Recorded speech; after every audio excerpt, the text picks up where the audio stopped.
Bitcoin shows us it's king again and has been bleeding out the altcoins for the last several weeks. And it looks like the pain is going to continue for us altcoin holders. So in today's video, I want to have a look at when this pain may end and also some of the strength that's leading into Bitcoin and how this is happening. So make sure you've hit that like button, subscribe to the channel. It's your home of hopium-free crypto content. My name is Jason. Let's dive in. First up, I've got total 3 here. So this is a cryptocurrency total market cap, excluding Bitcoin and Ethereum. This basically just gives us a price range or a total amount of money that's invested into all of the altcoins, of course, except Bitcoin and Ethereum. Now I've got the chart here and we can see that we're in a type of double top, nearly right on the exact amount that it hit at the peak in May. I'm bringing this up because this is the resistance level that we want to overtake. And funnily enough, it comes up to a pretty close psychological level of $1 trillion. So at the moment, the market for all the altcoins except Bitcoin and Ethereum is at around 850 billion. So the bleed that we've seen has come off this double top. But my view, of course, is that I don't see the altcoins falling all the way back to these lows just yet. I think this was a solid low put in. It looks like a nice support resistance bounce. This was the previous resistance level back in January of 2018 when the last major altcoin season happened. And I'm talking about in the last cycle. This one was huge. It was bigger than what I have seen in this current run. And if we break through this double top, we do have the potential of getting something big again. Because when markets break double tops, it's a signal for bigger things to come. So I think we just need some more time to wind up. And then this leads into Bitcoin's strength, which it will probably see during this Q4 period. It's something we've been building up to. It doesn't mean that Bitcoin has to explode from October 1st to December 31st. It just means that this period of the market is generally Bitcoin's show. And it's definitely showing us that in the markets right now. Now, looking at Bitcoin and whether it's bullish or bearish, sure, we're getting to all-time highs, but there are still a lot of bears out there saying that we could be in for a bull trap and we'll get this major correction and take out the 30K lows. And while that is a possibility, it doesn't seem likely at this point in time. Now, there's an old phrase in traditional markets, which is wall of worry. It's about climbing the wall of worry. All we've seen through this period from the lows in May and June of 2021 is a wall of worry. We've seen China FUD time and time again. We've seen the US come out to try and ban cryptocurrencies or put some sort of regulation on them. We've seen liquidations that have just wiped markets out by 10, 20, 30% very, very quickly. And this is an old saying. This is called a wall of worry. Markets tend to rise while people are still scared. And then once it gets to a final stage in the market where all the excitement is, the smallest gains are made at that point, but they look the biggest in a dollar value. You can see this on things like the NASDAQ, which is a traditional market, and of course, the S&P 500 as well. Basically, we had worries in the entire world, the global economy, from the GFC crashes of 2008. Now, the market has been climbing ever since the lows of 2008 for the NASDAQ, which is the technology sector in the US.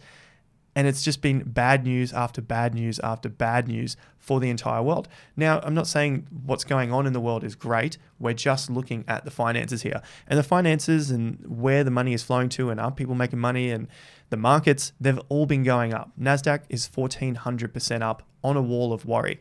The S&P is up from early 2009 to currently at 4,300. We're up several 100% on that as well.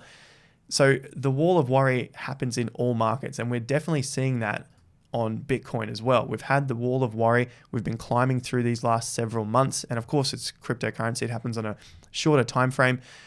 You could even argue that maybe that was from the lows of 2018, December 2018. We've been climbing since that point as well, and there was a lot of fear in the markets through 2018, 2019, and early 2020, of course, with the virus scare. So the market has been climbing on that. And the main thing I'm talking about here is that, sure, we'll probably see some corrections, maybe 20% again, 30% as we get closer to these highs and people being fearful of bear markets coming and those sorts of things. But at the moment, it still looks like we're climbing on this wall of worry. So we've got to position ourselves ready for this next stage of the bull market. And of course, in my opinion, we're looking at Bitcoin taking the reins at the moment and then leading into some sort of altcoin rally. Speaking of altcoins and trading, I just posted all of my crypto trades in Patreon. So if you guys are interested, there's 35 places left. The link is in the top of the video description, so go and check that out. And I'll be posting that on a monthly basis of what I'm doing, whether I'm buying, selling, how my portfolio sits. All the details are there. You can check it out. This is just a month by month thing. Cancel anytime, but there is a lot of value in there as well. Let's move on and have a look at more to do with cryptocurrencies. And that comes in the form of Bitcoin dominance. So it looks kind of messy at the moment. So I'm going to get rid of this green line here and just put the blue line for October. Now, this is where we currently are. This is October. I've got a blue line here, and each of these vertical blue lines is October. And I've noticed something pretty similar here. If we zoom right into where we begin, we have a rise. In October, basically a bit of a correction here. Market can either go sideways or trend down a little bit after that October period. So we got October in 2015. We had a bit of a move up. So this move started from around June. We've gone up into November, and then we correct again. We go down. So as Bitcoin goes down, more money flows back out into altcoins. October comes again. So from July, August, September, October, we have a little bit of a peak, October, November, and then money flows out into altcoins again. And in the case of 2017, that was a huge outflow. This was from 96% Bitcoin dominance. So 96% of the money in the entire space was in Bitcoin, and that flowed out into altcoins all the way down to 49%. That's a lot of money going out into altcoins. I don't think we'll see something like that ever again. I could be wrong, but because of where the market started from, it's just natural that we're not going to see those sorts of flows out into altcoins. Little different altcoins will pop off, but they're going to be harder to find as the market progresses. 2017, October, we had the rally. This was Bitcoin's time to shine again, late 2017, October, November, December, into that peak. And then altcoin season, December, January, and February. We had the reversal, and this goes into a bear market, which means a lot of the money flows back into Bitcoin during that period because it's less risky. We see October, a little bit of a correction, a little bit of a move up. But again, we're in a different market period here. Market flows out after that period. October, a little bit different here, just a tiny move before the market flows into altcoins. Again, 2020, Bitcoin takes the show. October, November, December. Here we are into January of 2021, and the altcoins take the show, primarily Ethereum and cryptos in the top 10, because most of the money has to go into a few of these cryptos to show any sort of reading on a dominance chart. You know, a tiny fraction of Bitcoin could flow into something that's ranked 400th or 1000th on the cryptocurrency market caps, and it's not really going to show up on the Bitcoin dominance. So those coins could get 100x, 1000x, but you're not really going to see it here. This is just showing the major cryptos. So, well, the major cryptos are going to affect this more so. So we get January, February, March, April, and then May. Money flows out of Bitcoin all into the alts. Bitcoin has a little bit of a move up, and we've come back down, and now we're seeing that move again into October. If we look at history, it shows around that October, November, December period, Bitcoin gets the money, it pulls the money back in, it brings more money into the space, and then people look for other assets to speculate on, and the money flows out into those altcoins, and we get that big altcoin pump. So during this period of Bitcoin dominance rising, which is what we're seeing on the chart here, we're up to 46% now, it is natural to see altcoins crash and bleed and all of that money coming out of alts into Bitcoin or into stablecoins, waiting for the next play on the altcoin season. And to back this up, we can see it on Ethereum BTC chart. You can see ETH has been bleeding out against Bitcoin at the moment. We're down to 6.1%. That's the value of ETH against Bitcoin. So this is bleeding out, but we've seen that time and time again through Ethereum's history. And then it just surges back later in that piece. It takes over the dominance of Bitcoin, or it takes some of the dominance back from Bitcoin, and that pushes the price up of ETH as well. In ADA, we're also seeing that happen again.